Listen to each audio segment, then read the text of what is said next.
Good afternoon, students. You are all welcome to Science Vision. We are here again with a new lecture in the continuation of previous lecture, Force and Laws of Motion. So today the topic of discussion is Newton's third law and conservation of momentum. With this topic we will complete our chapter, that is second chapter, and I hope you are well and you are doing well in your studies at your home. So just let's start our lecture. So students, in the previous lecture we have learnt about Newton's second law. And we have done कि force is rate of change of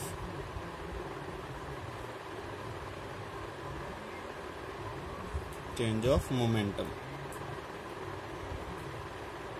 and also we have defined momentum in that lecture, and that is mass into velocity. So today we will learn about Newton's third law of motion. तो आप consider करें उसको समझने के लिए, ये ground है. So this is the ground, और हम इस पे एक बॉल को फॉल करवाते हैं. एक बॉल है जो h हाइट से फॉल कर रही है. तो जब ये बॉल नीचे आएगी और यहाँ पे टकराएगी, तो टकराने के बाद क्या होगा, ये बाउंस बैक कर जाएगी, ऊपर को बाउंस बैक कर जाएगी ऐसे. तो इसका मतलब क्या हुआ कि जब बॉल ने नीचे आई तो इस ग्राउंड के साथ टकराई, तो ग्राउंड पे उसने एक फोर्स लगाई. तो यहाँ पे एक फोर्स लगाई F1, जो किसने लगाई, बॉल ने on the ground. F1 is the force applied by the ball on the ground. पर जैसे ही उसने ग्राउंड पे फोर्स लगाई तो ग्राउंड ने बदले में उस पे फोर्स लगाई और वो बॉडी ऊपर की ओर चलेगी. तो मान लो F2 इज द फोर्स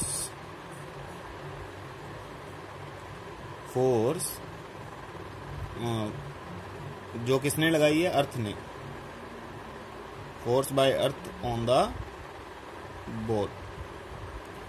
तो इसका मतलब, और आपने ऐसे देखा होगा कि अगर हम दीवार को धक्का दें तो हम पुश करने की कोशिश करें, अगर हम एक वॉल को पुश करने की कोशिश करते हैं तो वॉल हमें पुश कर रही होती है. तो अगर आप फील करो उस चीज, आपने फील किया हो इस चीज को, तो इसका मतलब क्या है कि जब हम किसी चीज पे फोर्स लगाते हैं तो इन ऑपोजिट डायरेक्शन वो भी जो थिंग है, ऑब्जेक्ट है, वो भी हमारे पे फोर्स लगाता है. तो इसी चीज को देखते हुए न्यूटन ने एक लॉ बनाया, and that law is known as Newton's third law of motion. तो उसने क्या बोला, what is third law of motion? Third law of motion. तो it is very simple law to remember also, कि to every action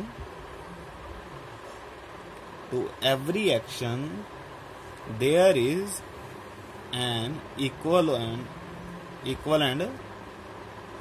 opposite reaction.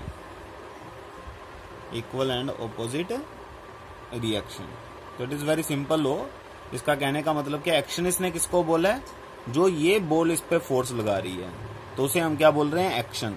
कि ball ने दीवार पे फोर्स लगाई, and there is an equal and opposite reaction. तो reaction word किसके लिए यूज कर रहा है, वो जो अर्थ ने ग्राउंड पे बॉल पे फोर्स लगाई इन ऑपोजिट डायरेक्शन. बॉल नीचे आ रही थी तो बॉल ने इस डायरेक्शन में फोर्स लगाई, और अर्थ ने ऊपर की तरफ लगाई तो बॉल ऊपर चलेगी. तो इसका मतलब वो ऑपोजिट इन नेचर थे. तो ये फोर्स नीचे थी और ग्राउंड की फोर्स ऊपर थी. तो इसका मतलब वो ऑपोजिट भी होगी और इक्वल भी होगी. तो हम इसे कैसे लिख सकते हैं, F1 is equal to F2. हम कैसे लिख सकते हैं, F1 is equal to F2.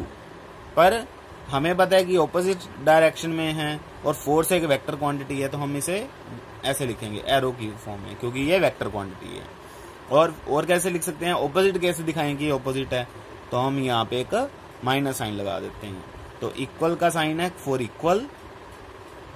Equal magnitude, मतलब इक्वल वैल्यू है उनकी, दोनों फोर्सेस की वैल्यू सेम है।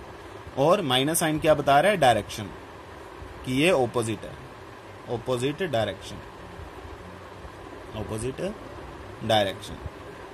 क्लियर है स्टूडेंट्स। तो जब कोई एक ऑब्जेक्ट किसी दूसरे ऑब्जेक्ट पे फोर्स लगाता है तो इन रिवर्स वो दूसरा ऑब्जेक्ट पहले ऑब्जेक्ट पे इक्वल एंड ऑपोजिट फोर्स लगाता है। तो क्लियर है स्टूडेंट्स आप सभी को। Newton's third law, it is very simple law and it is very important law. To every action there is equal and opposite reaction. और इसमें बात क्या है, अगर आप देखो तो इसमें दो बॉडीज इन्वॉल्व हैं, एक तो बॉल और एक अर्थ। तो इसका मतलब action and reaction always there in between two bodies.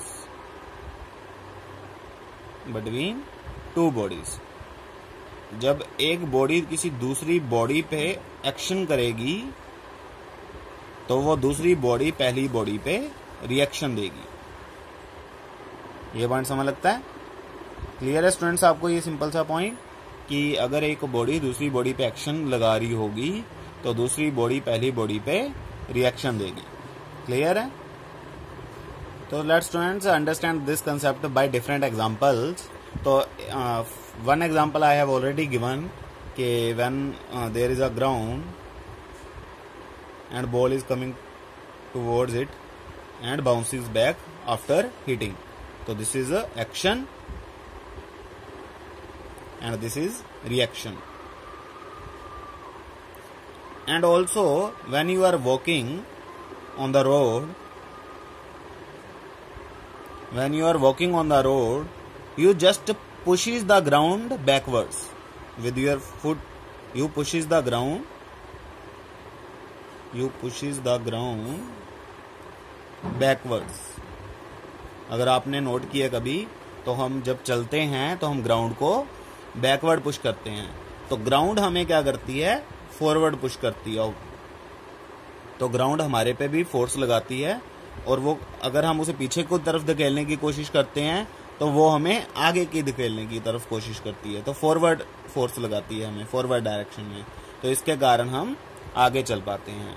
तो किसमें हेल्प होती है, हमारे वॉकिंग में।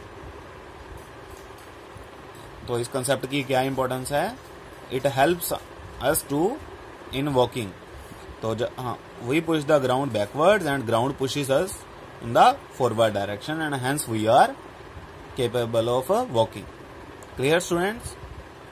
और अगर आपने देखा हो एक चीज और को, जब आपने देखा होगा जब बहुत सारे मिलिट्री ऑफिसर्स होते हैं या जो हमारे सैनिक हैं, वो जब गन फायर करते हैं, मतलब फायर करते हैं, तो जो पिस्टल होती है उनकी, वो उनके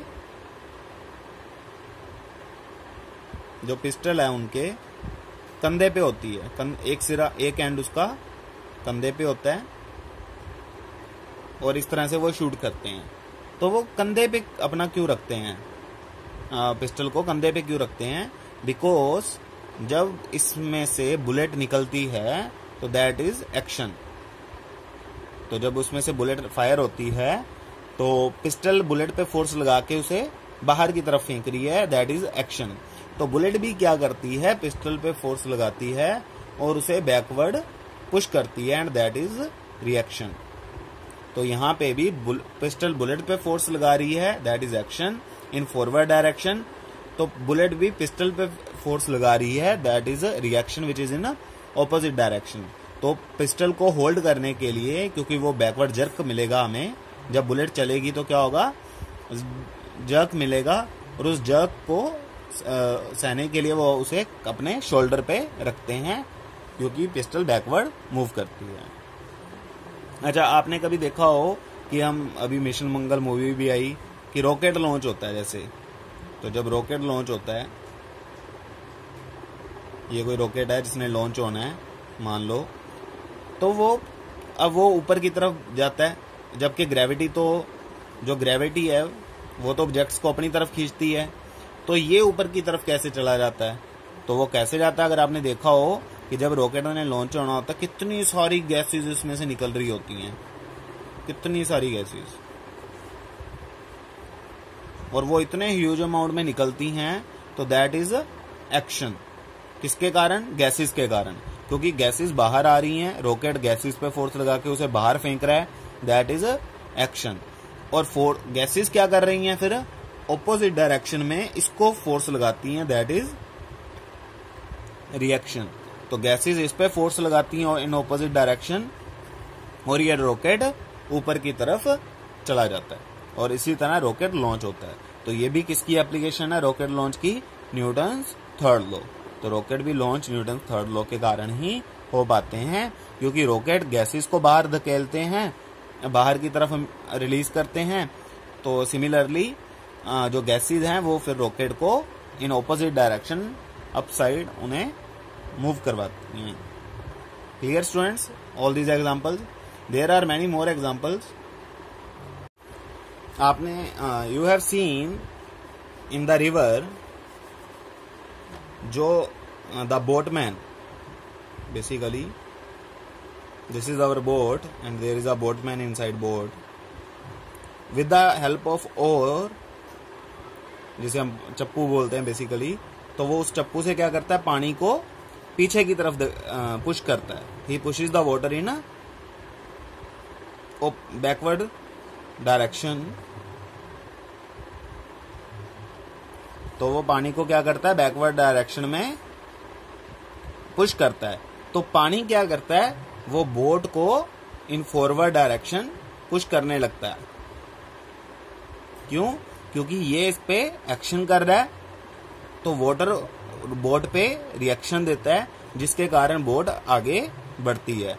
तो बोट का भी आगे बढ़ना किसके हेल्प से हुआ है? Newton's third law of motion. Newton's third law of motion. तो इसका मतलब ये सारी किसकी एग्जांपल्स हैं? Newton's third law of motion की। तो किसने एक्शन किया? उस बोटमैन ने तो पानी को पीछे की तरफ धकेला, तो पानी क्या कर रहा है? पुश किया, तो पानी क्या कर रहा है? बोट को आगे की तरफ पुश कर रहा है, और बोट आगे जाने लगती है। आपने स्विमर देखा होगा जो स्विम करते हैं वाटर में। तो मान लो ये कोई पर्सन है जो स्विम कर रहा है, तो ये क्या करता है? अपने हैंड से वाटर को पीछे पुश करता है, अपने हैंड्स की हेल्प से वाटर को पीछे पुश करता है, तो वाटर इसे आगे की तरफ पुश करता है। तो स्विमिंग में भी एक्शन रिएक्शन हो रहा है। स्विमिंग में भी कैसे हो रहा है कि जो हैंड्स हैं, जो ये मैन है, वो अपने हैंड से वाटर को पीछे पुश कर रहा है, दैट इज एक्शन, वाटर को पीछे पुश करना। और वो मैन आगे बढ़ रहा है, किसके कारण? किसके कारण आगे बढ़ रहा है? क्योंकि वाटर उसे पुश कर रहा है, दैट इज रिएक्शन। वाटर का मैन को पुश करना इज रिएक्शन, और पर्सन का वाटर को पीछे मूव करना दैट इज एक्शन। तो एक्शन के बदले वाटर उसे रिएक्शन दे रहा है, जिसके कारण वो आगे बढ़ पा रहा है। तो इस तरह से आप आपके बुक में भी और बहुत सारी एग्जांपल्स आप फाइंड आउट कर सकते हो जिसमें एक्शन रिएक्शन हो रहा है। तो जैसे कोई ऑब्जेक्ट, एक टेबल है,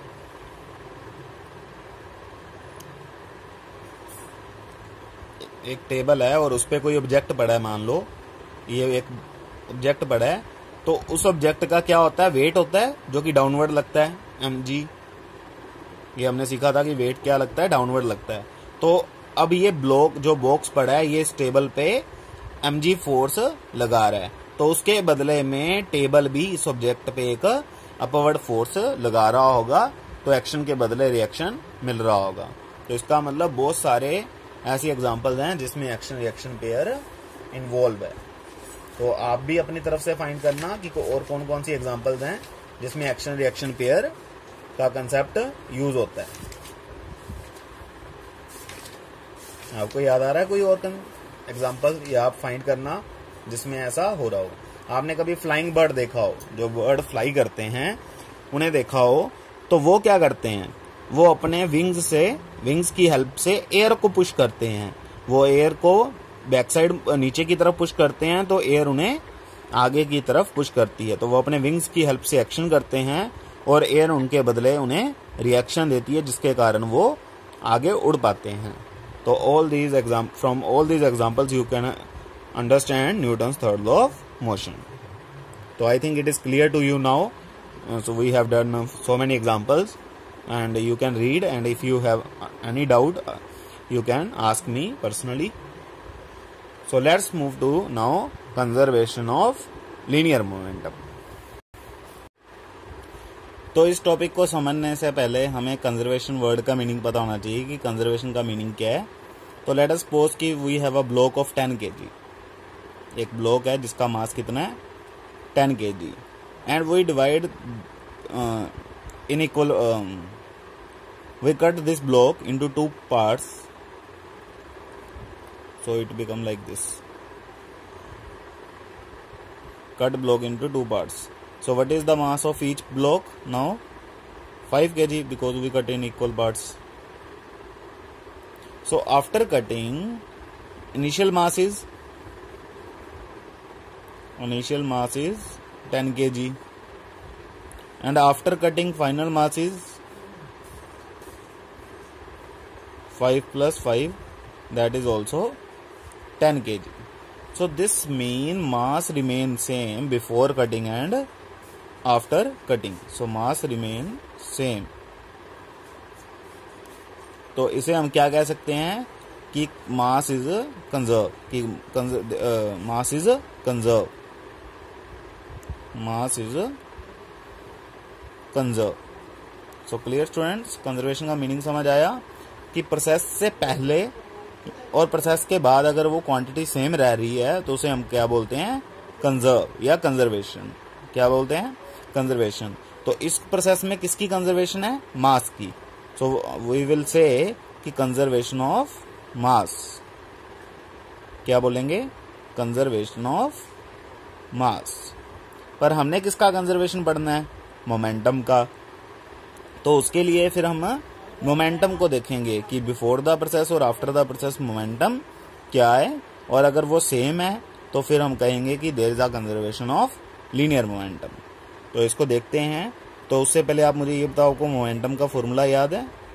तो मोमेंटम का फॉर्मूला क्या था, मास इंटू वेलोसिटी.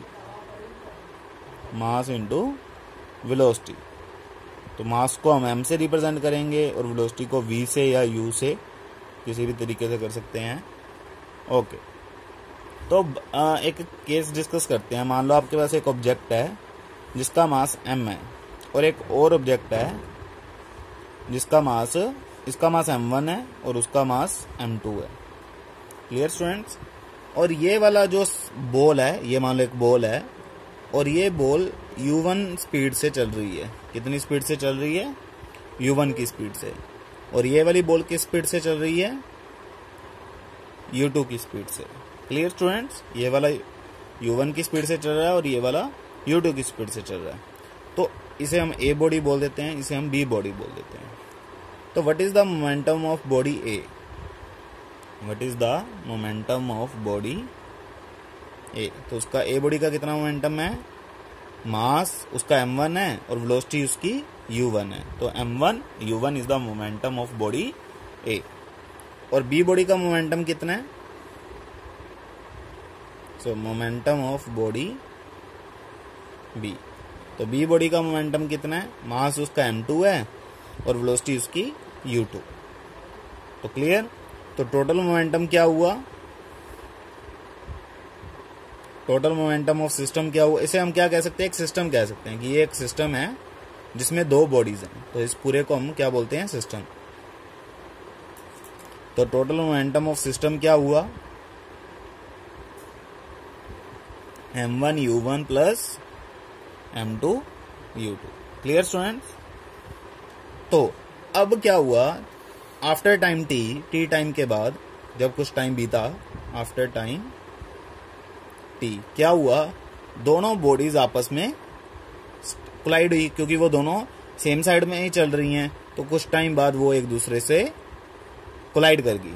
और जब कोलाइड करेंगी, जैसे अभी हमने थर्ड लॉ में देखा था कि जब कोलाइड करेंगी तो वो एक्शन होगा क्योंकि दोनों इस तरफ होंगी, और फिर वो एक दूसरे को ऑपोजिट डायरेक्शन में बाउंस बैक कर देंगी. तो वो बैक अब दोबारा इसी डायरेक्शन में जाना शुरू कर देगी. तो मान लो कि आफ्टर कोलिजन, तो आफ्टर टाइम टी वहां पे एक कोलिजन होगा। कोलिजन का मतलब टकराव, दो चीजें आपस में टकराएंगी।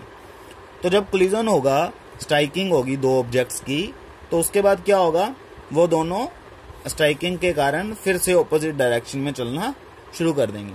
तो लेट अस सपोज कि जो M1 A बॉडी है वो किसी V1 स्पीड से चलना शुरू कर गई, क्योंकि उनकी वेलोसिटी ऑब्वियसली चेंज हो जाएगी। और जो B बॉडी है वो V2 की स्पीड से चलना शुरू कर गई। तो अब A बॉडी का मास कितना था, M1, B बॉडी का मास कितना था, M2। तो फिर A बॉडी का मोमेंटम अब कितना होगा, अब मोमेंटम ऑफ बॉडी A वो कितना होगा, मोमेंटम ऑफ बॉडी A। अब नया मोमेंटम क्या होगा आफ्टर कोलिजन, ये हम आफ्टर कोलिजन की बात कर रहे हैं। तो क्या होगा, M1 V1, क्योंकि उसकी वेलोसिटी चेंज होगी होएगी। और मोमेंटम ऑफ बॉडी B क्या होगा, मोमेंटम ऑफ बॉडी B क्या होगा, M2 V2। तो ये समझ लगा आपको कि दूसरे का मोमेंटम कितना होगा, M2 V2। तो टोटल मोमेंटम क्या हुआ, ये हमने लिखा है बिफोर द कोलिजन। ये वाला टोटल मोमेंटम कौन सा लिखा है, जब तक कोलिजन नहीं हुआ, बिफोर द कोलिजन। और मान लो कि अब कोलिजन हो चुका है, तो total momentum after the collision.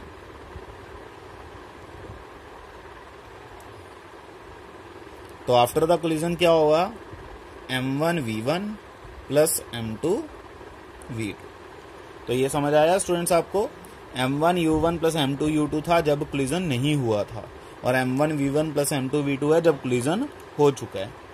तो अगर मान, तो ये एक प्रोसेस हुई, पहले कोलिजन वाली प्रोसेस है, तो उससे पहले उसमें मोमेंटम इतना है, आफ्टर दैट उसमें मोमेंटम इतना है। तो इसका मतलब अगर ये दोनों मोमेंटम सेम हो जाएं, अगर ये दोनों मोमेंटम सेम हो जाएं, तो हम क्या कहेंगे कि there is a conservation of momentum, कि मोमेंटम कंजर्व है। तो इसे प्रूव करेंगे कि ये सेम होता है कि नहीं होता। देखो students, when two bodies strike with each other, तो वो कोई फोर्स तो लगाएंगी ना एक दूसरे पे। तो मान लो कि A बॉडी पे F1 फोर्स लगी और B बॉडी पे F2 फोर्स लगी। ऐसा ही हुआ होगा कि इस बॉडी ने फोर्स लगाई, दैट इज F1, और इसने इस पे फोर्स लगाई, दैट इज F2। तो बेसिकली इसमें से फिर एक क्या हो गया, जो जब ये इस पे फोर्स लगा रहा था तो इसने भी उस पे फोर्स लगाई, तो वो क्या हो गया, एक्शन एंड रिएक्शन। क्या हो गया, एक्शन एंड रिएक्शन। ओके चलो, तो इसका मतलब जो F1 है वो क्या होगा, according to Newton's third law, क्योंकि ये दोनों एक्शन एंड रिएक्शन है, तो F1 क्या होगा, माइनस ऑफ F2। तो F1 क्या होगा, माइनस ऑफ F2। तो क्योंकि आप देखो F1 अगर इस डायरेक्शन में लग रहा है, तो F2 इस डायरेक्शन में लग रहा है। Clear students? ओके, तो अभी न्यूटन का जो सेकंड लॉ था, जो न्यूटन का सेकंड लॉ था, उसने बोला था कि जो फोर्स होती है वो क्या होती है, change in momentum upon time taken.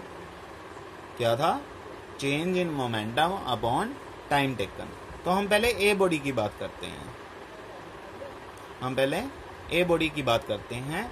तो उसमें अगर एक बॉडी पहले कितनी वेलोसिटी से चल रही थी, U1 वेलोसिटी से, और आफ्टर द कोलिजन कितनी वेलोसिटी से चलने लगी, V1 वेलोसिटी से। तो उस पे मोमेंटम पहले कितना था, M1 U1, और आफ्टर द कोलिजन मोमेंटम कितना था, M1 V1। तो कितना, ये मोमेंटम ही है, ये इनिशियल मोमेंटम हो गया, ये फाइनल मोमेंटम हो गया। तो चेंज इन मोमेंटम कितना हुआ, तो चेंज इन मोमेंटम कितना हुआ, M1 V1 minus M1 U1। Simple ना, कि पहले में कितना मोमेंटम था, M1 U1, अब बाद में कितना हो गया, M1 V1। तो फॉर्मूला क्या बन गया चेंज इन मोमेंटम का, M1 V1 minus M1 U1। और कितना टाइम लगा होगा इस चीज के लिए, T टाइम। तो ये कितने टाइम में हुआ, time taken is T time. तो इसका मतलब जो फोर्स है वो क्या बन गई, M1 V1 minus M2 U2 और U1 अपॉन टाइम। तो ये हमारे पास फर्स्ट इक्वेशन बन गई। और ये कौन सी बॉडी के लिए किया हमने, ए बॉडी के लिए, तो ये F1 होगी क्योंकि ए बॉडी पे कितनी फोर्स लगी है, F1 फोर्स लगी है। अब हम बी बॉडी की बात करते हैं, तो बी बॉडी के लिए क्या हुआ होगा। तो अगर आप बी बॉडी को देखो तो वो पहले कितनी वेलोसिटी से चल रही थी, u2 वेलोसिटी से चल रही थी, और अब कितनी वेलोसिटी से चल रही है आफ्टर कोलिजन, v2 वेलोसिटी से चल रही है। तो उसमें पहला मोमेंटम कितना था, m2u2, ये क्या था उसका इनिशियल मोमेंटम। और अब फाइनल मोमेंटम क्या हो गया, m2v2, तो ये क्या हो गया उसका फाइनल मोमेंटम। तो चेंज इन मोमेंटम कितना हुआ, चेंज इन मोमेंटम कितना हुआ, m2v2 माइनस m2u2, यही हुआ ना। और कितना टाइम लगा इसमें, t टाइम ही लगा, टाइम टेकन कितना लगा, t टाइम लगा। तो फोर्स क्या हो जाएगा फिर इस केस में, change in momentum upon time. Clear students. तो हमने दो इक्वेशंस बना ली, ये हमारी सेकंड इक्वेशन होगी। और ये दूसरी बॉडी पे लगा है तो ये F2 होगा, तो हमारे पास दो इक्वेशंस आ गई। और अभी अगर आपको ऊपर न्यूटन थर्ड लॉ याद हो तो F1 तो माइनस F2 था, जो F1 है वो तो माइनस F2 है। तो अगर हम वैल्यू सब्स्टिट्यूट कर दें, m1v1 minus m1u1 is equal to m2v2 minus m2u2। Clear students. तो हमने क्या किया, जस्ट ये दोनों वैल्यूज इसमें सब्स्टिट्यूट कर दी हैं, F1 की जगह ये लिख दिया है और F2 की जगह ये लिख दिया है। तो इससे क्या, और नीचे टाइम भी था, तो टाइम से तो टाइम कट जाएगा, बचेगा क्या, m1v1 minus m1u1 is equal to minus m2v2 plus m2u2। तो इसका मतलब क्या हुआ, m1v1 अगर हम इसे इधर ले आए, m2v2 इज इक्वल टू, ये इधर ले आए m1u1, जस्ट रीअरेंज कर रहे हैं स्टूडेंट्स हम, और कुछ नहीं किया। तो इसे पहले लिख रहा हूं मैं, m1u1 plus m2u2 is equal to m1v1 plus m2v2। तो स्टूडेंट्स हम यहाँ तक पहुंचे। और अगर आपको याद हो तो ये m1u1 प्लस m2u2 क्या था, अगर आपको याद हो m1u1 प्लस m2u2 क्या था, total momentum of the system before the collision. तो बिफोर द कोलिजन क्या था, ये मोमेंटम था। तो ये m1u1 क्या है, total momentum of the system, total momentum of system before collision. और ये m1v1 प्लस m2v2 क्या है, अगर आपको याद हो तो ये क्या है, m1v1 प्लस m2v2। तो ये क्या है, total momentum after the collision. तो ये क्या है, टोटल मोमेंटम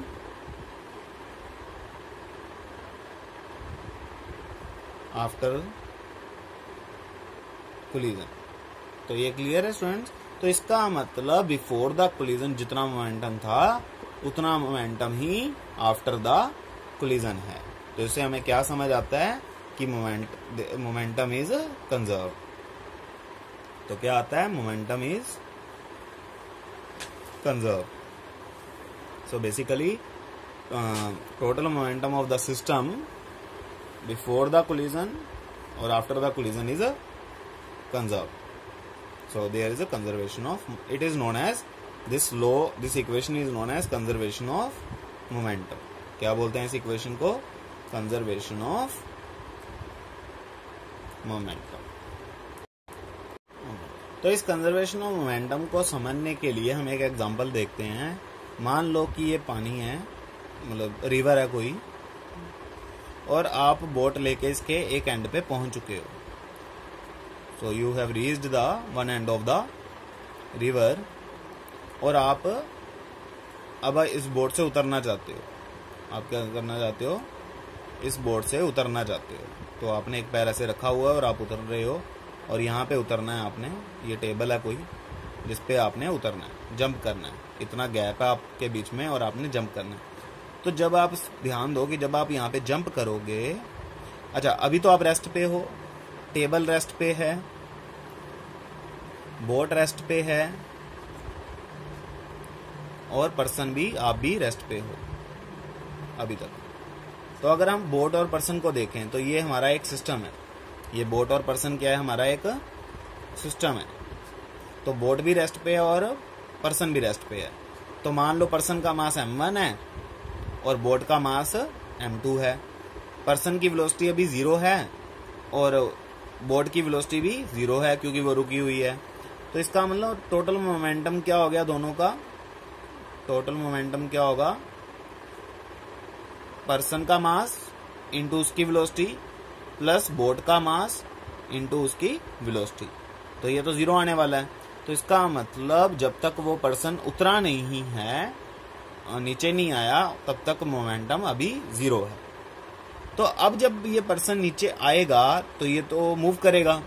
तो मूव करेगा तो इसका मतलब इसके पास कोई वेलोसिटी है। तो इसका मतलब अब जब वो उतरने वाला होगा केस सेकंड में, उसके पास वेलोसिटी आ गई। मान लो उसके पास वेलोसिटी आ गई u1। कितनी वेलोसिटी आई? u1। तो उसका मोमेंटम कितना हो गया फिर? p कितना हो गया उसका? m1 u1। ये पॉइंट समझ आया स्टूडेंट?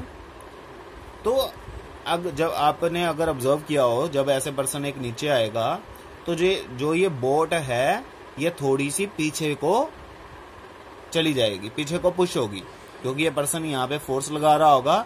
जैसे ही जंप करेगा ये बोट पीछे की तरफ जाएगी। तो इसका मतलब बोट के पास भी वेलोसिटी आ जाएगी, पर इन ऑपोजिट डायरेक्शन। पर्सन के पास इस डायरेक्शन में आई है तो बोट के पास इस डायरेक्शन में आएगी। क्यों आएगी? क्योंकि जब ये बोट को पुश कर रहा था तो बोट ने इसे भी पुश किया, तो एक्शन एंड रिएक्शन बना। तो इसका मतलब बोट के पास भी कुछ u1 वेलोसिटी आई, पर इन ऑपोजिट डायरेक्शन, तो माइनस u1 लिखेंगे। तो इसका मतलब बोट का मोमेंटम कितना हो गया? Minus m2। कुछ u2 वेलोसिटी आई उसके पास, मान लो कितनी वेलोसिटी आई? m2 u2 वेलोसिटी आई। तो इसका मतलब टोटल मोमेंटम कितना हो गया? अब जब वो पर्सन उतर गया तब मोमेंटम कितना हो गया? m1 u1 minus m2 u2। तो अब बोट पीछे मूव क्यों की थी? मान लो बोट ना मूव करती पीछे तो क्या होना था? सिर्फ ये वाला मोमेंटम आना था, ये वाला नहीं आना था, क्योंकि बोट मूव नहीं की तो ये 0 हो जाना था। तो अब बोट मूव नहीं की और सिर्फ ये पर्सन मूव किया है, तो आफ्टर द प्रोसेस क्या होगा? उसके पास मोमेंटम, इतना मोमेंटम होगा सिस्टम के पास, जबकि इनिशियल मोमेंटम कितना था? 0। तो ये चीज पॉसिबल नहीं है, क्योंकि कंजर्वेशन ऑफ मोमेंटम क्या कहता है कि आफ्टर द प्रोसेस और before the process momentum same होना चाहिए। पर यहाँ पे तो सेम नहीं है, उसके पास 0 है और इसके पास कुछ अमाउंट है। तो इसके लिए बोट पीछे को मूव करती है तो ताकि ये वाला मोमेंटम 0 हो जाए, क्योंकि ये माइनस साइन में है। तो जितना ये होगा उतना ही ये होगा और ये दोनों कैंसिल हो जाएंगे। तो इसके लिए बोट पीछे की तरफ मूव करती है।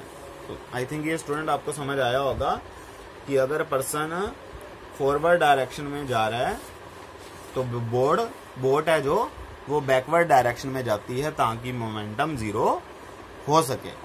तो इनिशियल मोमेंटम भी 0 रहता है और फाइनल मोमेंटम भी 0 रहता है। सिमिलरली जो मैंने रॉकेट वाली एग्जांपल दी थी आपको, अगर आपको रॉकेट वाली एग्जांपल याद है तो इस एग्जांपल में भी क्या हुआ था? यहाँ पे जो गैसेज हैं, मान लो जो यहाँ पे गैसेज हैं वो भी रेस्ट पे हैं और जो ये रॉकेट है वो भी रेस्ट पे है। तो टोटल मोमेंटम क्या हो गया? उसके पास कोई मोमेंटम का मतलब क्या था?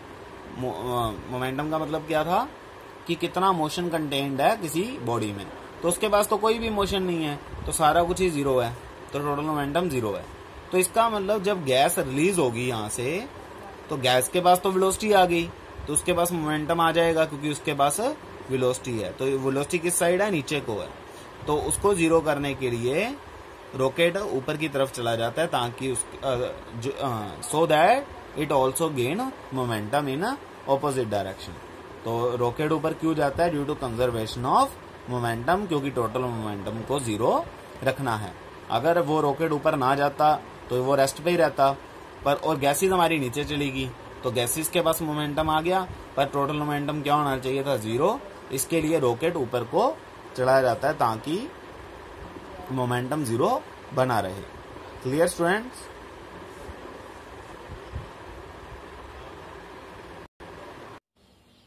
तो स्टूडेंट्स मान लो जैसे हमारे पास ये बैलून है, तो इस बैलून में एयर है, बैलून भी रेस्ट पे है और एयर भी रेस्ट पे है, और मैंने इसके मतलब जहां से हम ब्लो करते हैं एयर को उसको बंद करके रखा है, तो एयर बाहर नहीं आ रही।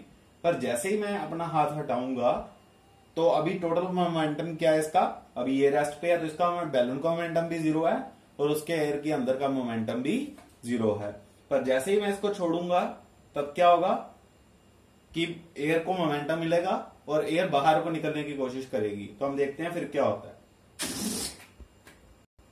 तो स्टूडेंट्स जैसे आपने देखा कि वो बैलून ऊपर की तरफ गया, तो वो क्यों गया होगा, बिकॉज एयर नीचे आई तो उसके पास मोमेंटम आ गया। तो पहले हवा के निकलने के पहले मोमेंटम क्या था, 0 था, तो बाद में भी वो मोमेंटम 0 ही रहना चाहता था, इसीलिए बैलून ऊपर चला गया। सो स्टूडेंट्स इस टॉपिक से हमारा चैप्टर कंप्लीट होता है। So next time we will do numericals of this chapter and you can ask your doubts also, and I will send the practical video of this topic also, so see this video carefully and stay home, stay safe. Thanks for watching.